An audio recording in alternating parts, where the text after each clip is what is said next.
Round one of the big matchups in the ACC concluded and in the books. Clemson is still the king of the ACC, or so it appears, after a 47-21 drubbing at Louisville. We bring in Mike McDaniel from inside the ACC.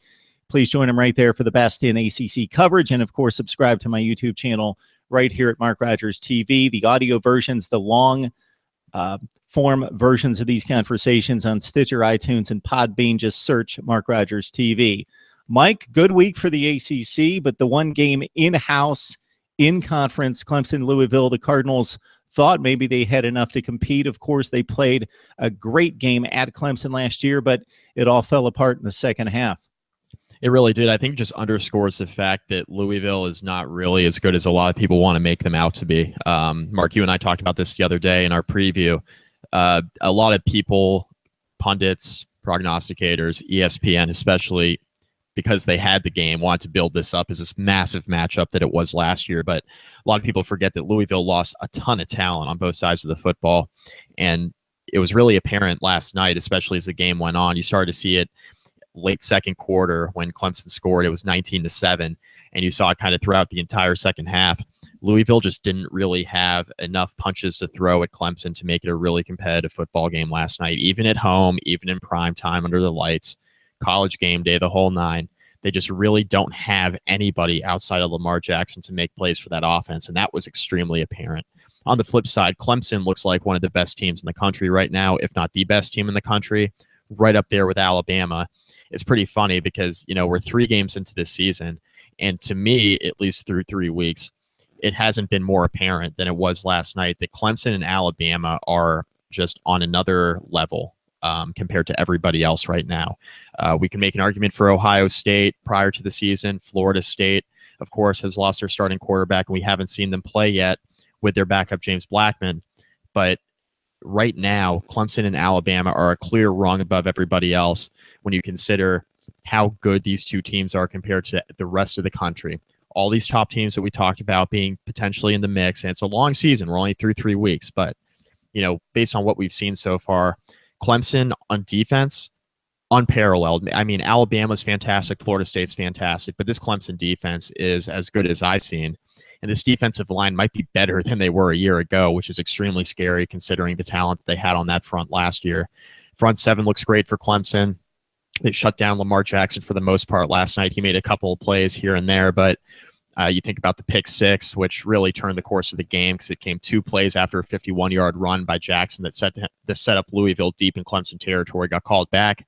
You see what happens there, complete momentum swing with Lamar Jackson throwing that interception. A lot of people want to gauge from this game, oh my gosh, Lamar Jackson isn't that good. He played a really good defense and looked bad, but you consider all the drops that there were on Louisville's side of the ball last night. Receivers weren't catching the football. Running game wholly non-existent. Offensive line as bad as it's ever looked. A lot of stuff was just blown on the offensive side of the football for Louisville last night, especially along the line. They couldn't really pick up blitzes effectively. The running backs have a lot of trouble blocking blitzes, which is a huge issue in pass protection and has been for quite some time. But what's really apparent to me is that Clemson is maybe the most complete team in the country through 3 weeks. When you've seen what they did in the opener against Kent State, which it's Kent State, but you do what you're supposed to do, score 59 points. What they did against Auburn last weekend when, Auburn had a ton of trouble moving the football with Jarrett Stidham, who's a pretty good quarterback. Their receivers aren't great, as we saw in the Auburn and Mercer game yesterday. It was a lot closer than a lot of people thought it would be. But Auburn's got a good offense nonetheless. Clemson completely shut it down, and they shut down Lamar Jackson last night, who's the most dynamic player in the entire country. So Clemson's defense is fantastic. They're in a really good spot, and I think the sky's the limit for this team, especially now that they're going to face a tough Florida State team towards the back end of the season, in which you're not going to have a starting quarterback that they were expecting to with DeAndre Francois now on the shelf for the rest of the year. They have to go into Blacksburg in 2 weeks against Virginia Tech, which is always a tough place to play in a night game. But you have to feel good if you're a Clemson fan about where this team stands through opening 3 weeks of the season. So if this game was isolated, meaning this was Louisville against Kentucky, Houston, or LSU last year, I would give it as much being on Louisville not being as good offensively as we had thought versus Clemson's defense. because obviously Louisville struggled in those games, and it was mostly the offensive line and not Lamar Jackson. But Clemson backing up this effort with what we saw at home against Auburn, as you pointed out, and knowing that it's Clemson, that it's been the Clemson defense that we saw against Ohio State last year and many times show up when they could really put it together, knowing what they've recruited, knowing what the scouts say about the defensive line, that it's thin in terms of depth, but the front four might be the best in college football. So since it's Clemson and they've got the track record of the last few years and the Ohio State game and the college football playoff and now the Auburn game, because as you mentioned, Jarrett Stidham is not a top 5 quarterback, but he's probably a top 15 to 20 quarterback.